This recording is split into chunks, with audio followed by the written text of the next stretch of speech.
다시 한번 얘기하면 이 육주, 우리가 사랑인데, 이 사랑의 논리라고 그러지만, 사랑을 철학자들이 다뤘던 적은 거의 없어요. 그러니까 이게 근대 시민사회 이후나 좀 다루기 시작했고, 제대로 다루기 시작한 거는 철학자들이 다루기 시작한 거는 문학자들은 다뤘어요. 그러니까, 사랑 얘기를 일단 제일 좋아하잖아요. 문학의 출발이 항상 어디에서 출발했냐 하면 신문 발행하면서부터 출발했거든요. 그건 아시죠? 신문에 보면은 지금은 문학 섹션이 약하지만 옛날에는 신문 이렇게 길게 해서 소설 아시죠? 그 소설로 처음에 쓰여진 게 그 문학이에요. 그래서 그 신문 매체에서 소설가 좋은 사람, 그러니까 프랑스 같은 경우 스탕달이라든가 이런 사람들이 다 잡지나 그 소설에서 우리 이강수 같은 경우 있죠? 근대문학도. 그러니까 시인 이상도 거기에 이제 쓰여져 있고요. 사람들이 그런데 일반 사람들이 불특정 독자들이 제일 좋아하는 이야기가 뭐냐면 사랑 이야기잖아요. 이 근대 사회의 특징 중에 하나가 사랑의 사회가 온 거예요. 그러니까 제가 여기서 사랑이라고 그랬던 거라고 딱 들으면 조선조 시대 때는 사랑이 없었나? 없었어요. 없었다 그러니까 저쪽 여자분이 하품을 한다. 우리 저 여학생이.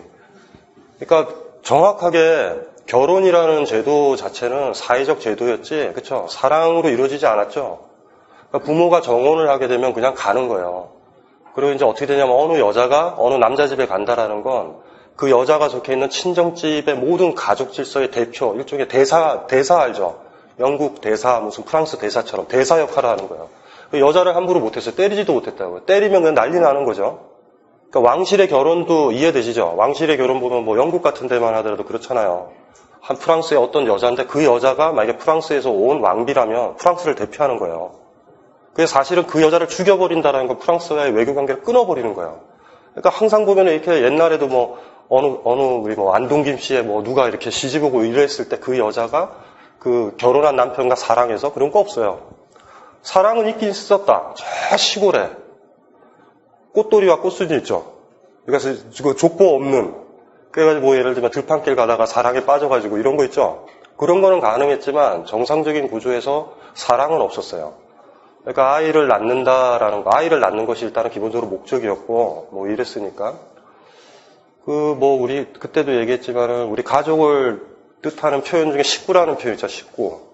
식구는 먹는 입이거든요. 먹는 입.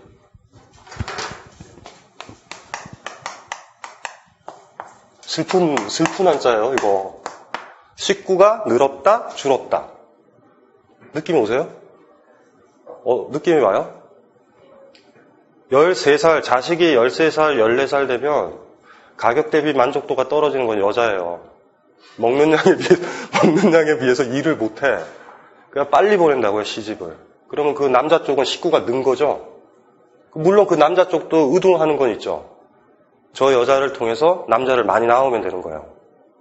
그러니까 식구가 줄었다, 늘었다라는 개념은 굉장히 큰 거예요. 우리가 우리 사회 지금 보면 결혼을 언제 해요? 지금 뭐 20대 후반, 30대 초 여자들이 그렇게 하죠. 옛날에는 13, 14대서 그러니까 자기가 좀 식욕이 좀 많이 생긴다 이러면 굉장히 위험한 거예요, 사실은. 부모들이 가만히 보죠, 이렇게. 제가 좀 많이 먹고 당연히 이제 아들이 있으면 그러니까 뭐 그렇다고 해서 남자들이 있죠. 남자들을 더 높이 샀다. 그렇게 생각하시면 안 돼요. 남자들을 소처럼 생각했다라는 거예요. 그러니까 개 앞에 고기가 간 이유는 별게 아니에요. 개가 더 많이 들어요. 그러니까 어찌 보면은 똑같은 거죠. 그러니까 남자나 여자나 똑같은 거예요. 여자는 가만히 보면 딸을 가만히 보면서 저게 일을 안 하고 밥을 많이 먹네? 라고 보는 거고 여기 남자애를 보고 그렇게 보는 거죠. 많이 먹어라. 일해야 되니까. 그게 사실은 우리 초기 우리가 언제까지 남아 있었냐면 김유정의 소설들 있죠. 김유정의 단편 소설들 보면은 그 얘기가 노골적으로 이렇게 소설화돼서 나와요. 그런 얘기가. 그러니까 이런 마인드 속에서 도대체 사랑이 뭘까? 이제 겉보기에는 우리가 이제 생각을 해봤을 때, 여러분들이 생각을 해봤을 때, 우리가 뭐 최근에 보면 뭐 신경숙 소설이나 이런 거 보면 어머니 뭐 이런 거 있잖아요. 그게 조선조 시대 때 통용되지 않았어요. 예전에는 아이를 낳으면 누가 키웠어요? 부모가 안 키웠어요? 친척 중에 그냥 던져버리죠? 절대 그렇게 안 키워요. 그러니까 우리가 생각하는 뭐 가족, 따뜻함, 이건 요새 생긴 거예요, 요새. 그 이전의 가족은 철저하게 정치적이고 사회적이고 경제적이에요. 진짜 그렇게 움직였어요. 그러니까 저 속에서의 사랑이라는 건, 그래서 만약에 사랑이 가능하죠? 근데 부인과는 사랑이 불가능해요. 그래서 남자들은 후첩을 들이죠, 소시를. 후원마님 있죠? 후원마님이 진정으로 사랑하는 여자예요. 정실 부인은요, 그냥 부인이에요. 여자도 마찬가지죠? 부인도 마찬가지예요. 부인도 뭐 좀 힘들지만, 가부장제 사이지만, 뭐 마당새랑 사랑하던가, 이거 방법밖에 없어요. 사랑을 한다면. 이해되시죠? 나머지 부분들은 없어요. 근데 우리가 그 이미지가 사실은 가족의 이미지인데, 과연 그거를 가지고서 가족에서의 사랑, 우애, 화목, 이런 이야기가 마치 예전에 우리 조상대대로 있었다라고 얘기하는 거. 노자에 이런 얘기 나오잖아요. 나라가 어지러우면 충신에 대한 이야기가 나온다. 그런 표현이 있잖아요. 왜 조선조 시대 때 계속 효가 강조됐냐? 왜냐하면 자식도 안 거예요. 자식도 알고 부모도 아는 거죠. 그렇죠? 그러니까 김유정 소설에도 그렇게 나오죠. 노후에 편안하려면 아들을 많이 낳아야 된다. 이 얘기가 김유정 소설에 실질적으로 나온다고요. 그리고 당연히 근데 문제는 뭐냐면 자기가 힘셌을 때 아이를 키우는데 이 아이가 나중에 힘이 세고 자기가 노쇠해졌을 때 안 갚을 수 있잖아요. 자기를 봉양 안 할 수 있잖아요. 그때 효의 이념은 굉장히 중요한 거예요. 효는 그래서 생긴 거죠. 그래서 뭐 여기 나이 드신 분들은 알지만 부모님이 진정으로 원하는 것들은 용돈이란 말이에요. 돈 하나도 없이 자주 찾아오는 것들을 실질적으로 그닥 좋아하지는 않으세요. 한두 번은 좋아하세요. 한두 번은 부모님이 그러실 수도 있어요. 여기 저 젊은 친구들 나중에 들어야 돼요. 잘. 부모님이 그러시죠. 돈 필요 없다. 너희들이 와서 같이 밥 한 끼 먹으면 된다. 계속 가보세요. 한 1년 정도. 그러니까 실질적으로도 보면 바닥에 인간이 뭐라고 생각하든지 간에 그 바닥 밑에서는 뭐가 바닥에 흐르고 있냐면 그런 경제적 안정에 대한 이야기들이 흐르고 있어요. 그래서 사실은 뭐 어떻게 투사를 하든지 간에 근대 사회가 들어간 그러니까 자유연애라는 게 흔히 생기는 지금과 같은 게 생겼던 그 이전에는 사랑이라는 것들은 항상 보면 일종의 불륜으로 다뤄진 거죠. 그러니까 사랑의 밑바닥에는요, 어떤 불륜성이 깔려 있는 거예요. 그래서 정확하게 보면. 제가 무슨 얘기 하는지 아시겠죠? 그러니까 어느 남자와 기생이 만나서 사랑을 한다던가, 소실로 들인다던가, 이런 거. 러시아의 그 여황제 같은 경우도 황제로 즉위한 다음에 사랑했던 그 연애 편지들 유명하잖아요. 그 책으로도 나왔고. 그런 식으로요. 그래서 이 사랑 이야기를 우리가 다룰 수 있는 거는 최근에 와서 다뤄질 수 있었다라는 거고요. 그리고 이제 그것들을 좀 이해를 해야 돼요. 왜 옛날에는 사랑에 대한 이야기가 그렇게 다뤄지지 않았을까? 다뤄질 사실 이유가 없었다라고 보는 게 정확한 거예요. 이거는 일종의 여흥, 사치, 어쨌든지 간에 그런 영역과 사실은 관련이 되어 있어요. 이 사랑 얘기를 하기 전에 제가 이제 앞에 글로 뽑은 게 롤랑 바르트라는 사람의 사랑의 단상이라는 구절에서 뽑은 이야기인데, 무궁화 꽃이 피었습니다. 그쵸? 무궁화 꽃이 피었습니다. 난 널 사랑해에는 여러 가지 사교적인 대답이 있을 수 있다. 난 사랑하지 않아요. 이거 제일 짜증나죠? 난 널 사랑해 이러는데, 난 사랑하지 않아요? 또 이런 대답도 가능해요. 난 당신의 말은 한마디도 믿지 않아요. 왜 그런 말을 하는 거죠? 이 세 번째는 더 짜증나죠? 왜 그런 말을 하는 거죠? 등등. 그러나 진짜 거절은 대답 없음이란 말이다. 대답 없는 거예요. 나머지는 아직은 말을 섞죠. 여기서 많이 실현당해 본 사람은 알 거예요. 진정한 실현은 사랑하지 않아. 나 너 별로야. 우린 친구잖아? 지금 무슨 소리 하는 거야? 이건 괜찮아요. 그 다음날 또 만날 수 있거든요. 근데 이 얘기를 딱 했는데 차가운 눈으로 아무 말도 안 할 때. 이건 완전히 끝난 거예요. 경험해 봤죠? 경험 안 해봤어요? 다 안 했다고 그래요? 나는 청혼자로, 또 하나, 이거 들어가기 전에. 난 널 사랑해라는 말은 딱 한 번만 해요. 딱 한 번만 쓸 수 있는 말이라는 거 아시죠? 사랑해라는 표현은 딱 한 번. 무슨 말인지 아세요? 딱 한 번이요. 제가 이렇게 얘기한다고요? 제가 여기서 사랑하게 됐어요? 사랑해 했어요? 그쵸? 제가 사랑해 했을 때 제가 원하는 대답은 뭐예요? 사랑해라는 말은 선언이라기보다 무언가를 듣고 싶었을 때 쓰는 표현이에요. 사랑해 했을 때 얘기를 해봐요. 그쵸. 불어로는 무아없이 그러는 거예요. 나도 사랑한다고. 그거거든요. 근데 제가 지금 처음에 얘기했을 때 저는 굉장히 떨리고 처음 표현하는 거잖아요. 저분도 처음 들었죠. 그 강도는 영원히 안 와요.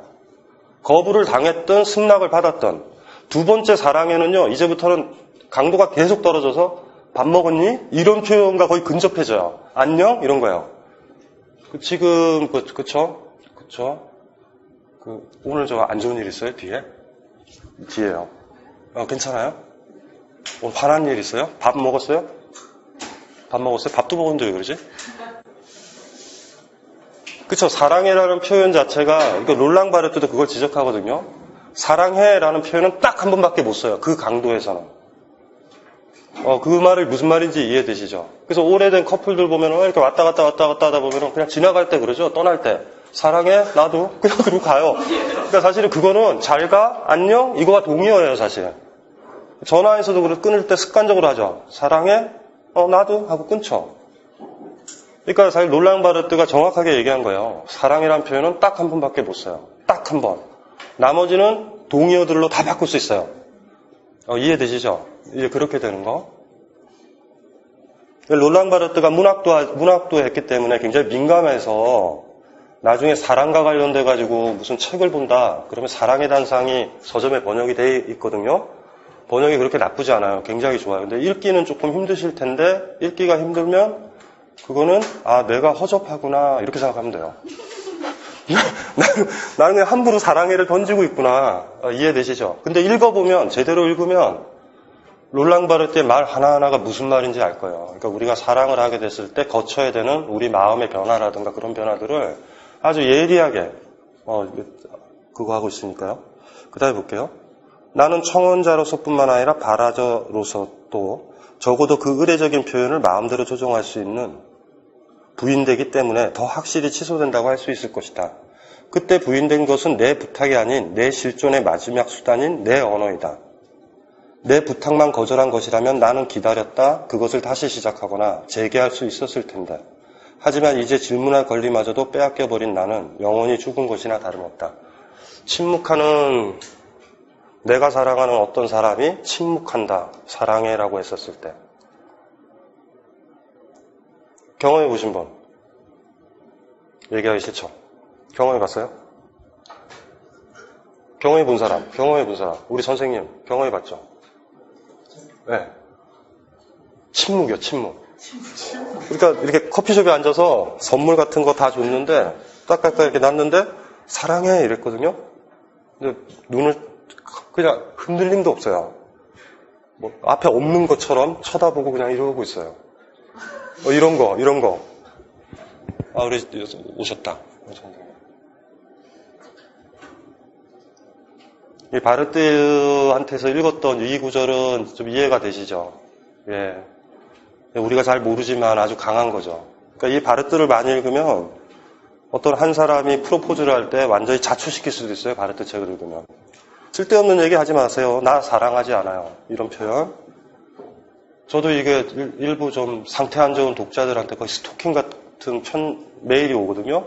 제가 선택할 수 있는, 저도 몇 번 시행착오를 거쳤는데 처음엔 너무 간곡하게. 그게 이어져요, 계속. 또 와요. 그럼 또 써요. 어이씨, 뭐야. 지금 취하는 방법은 답신 없어요. 가만히 있어요. 그러면 한 번 정도 또 오거든요. 그러면은 또 가만히 있어요. 그 느낌이 절벽 같은 거예요. 뭔지 아시겠죠? 그러니까 이게 이렇게 무언가를 구걸하는 사람들한테 말을 잘못하면, 누가 부탁하는 사람한테 말을 잘못하면, 나는 이래서 안 돼라고 하면, 그러면 그거 그렇게 되게 해줄게 이렇게 나와요. 그건 또 이래서 안 돼 그러면 이렇게 되잖아요. 그런데 그냥 이거는 그냥 전적인 절벽 같은 거예요. 못 올라와 이런 거예요. 침묵이요. 제일 무섭죠. 남자친구랑 키스해봤죠. 했는데 남자친구가 아무 반응이 없어요. 키스할 때. 그 느낌은 절망이에요. 차라리 뭐야 이렇게 피하면 내가 조금 좀 잘하거나 분위기를 잡아서 다시 키스를 해봐야지가 되잖아요. 근데 입술을 댔는데 가만히 있어요. 남자친구가 키스를 했는데 입의 움직임이 전혀 없어요.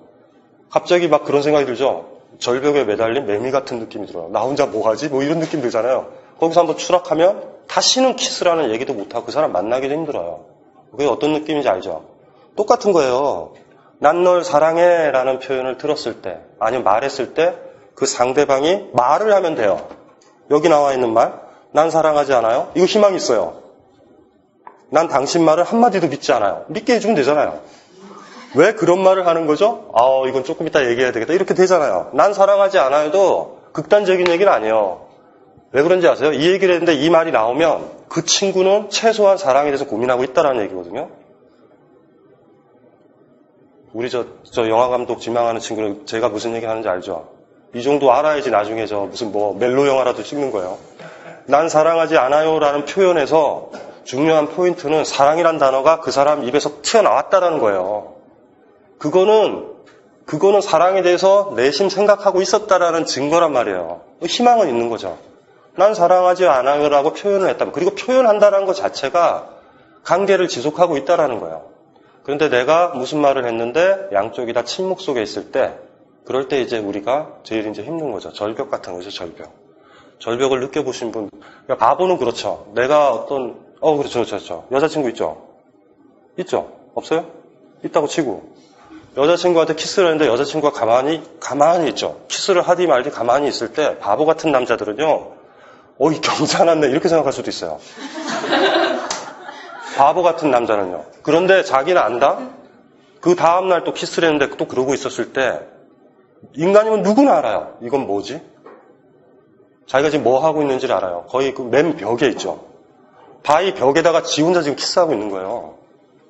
그때 계속 반복해봐요. 경사 났네 그런 생각으로 계속 한 번 하고 계속 키스할 수 있네 3번 하고 4번 하고 하다 보면 이상한 느낌이, 그리고 심지어는 무슨 느낌이 드는지 아세요? 잘못하면 이 여자가 나를 죽이겠다 이런 느낌까지도 사실 들 수 있어요. 그 무슨 느낌인지 아시겠죠? 예. 그러니까 그 거부, 냉정하게 끊는 것, 침묵 이런 거, 놀랑바르트가 잘 본 게 그런 거죠. 여기 놀랑바르트 이해하기도 힘들죠. 이게 사랑에 대해서 성찰하는 게 그만큼 힘들다라는 그 하나의 얘기들 중에 하나의 사례예요. 우리 시대에 있어서 사랑의 담론에 대해 가지고 가장 중요한 책은 이 롤랑바르트의 사랑의 단상이라는 책일 거예요. 이 책은 좀 밑줄을 쳐가지고 많이 읽고, 또 재밌는 게, 근데 여러분들이 이 책을 읽기 전에 젊은 베르테르의 슬픔을 읽어야 돼요. 그 젊은 베르테르의 슬픔을 사랑의 원형이라고 보고, 젊은 베르테르의 슬픔을 능숙하게 읽어야지만 흘러가는 있죠. 왜냐하면 그거를 독해하는 식으로 이렇게 끌어나가는 게 사랑의 단상이니까. 역시 사랑의 최고봉은 젊은 베르테르의 슬픔이 확 죽어버리는 거 있죠. 사랑 때문에 확 죽어버리는 거. 젊은 베르테르의 슬픔은 중요하죠. 예. 질문 있으세요? 사랑이라는 말 아주 그 인간이 쓰는 언어 중에서 최고의 언어예요. 사랑해. 유일한 대답은 나도라는 말. 나의 뜻을 전달하는 문제가 아니라 상대방으로 하여금 그 말을 반복하도록 하는 말이에요. 사랑이라는 말은. 락강 알죠? 자크 락강이 이제 책 중에 하나가 앙코르라는 책이 있어요. 앙콜 아시죠? 앙콜. 세미나 20번째 세미나인데 그 책이 왜 앙콜이냐 하면 그 책이 사랑을 분석하거든요.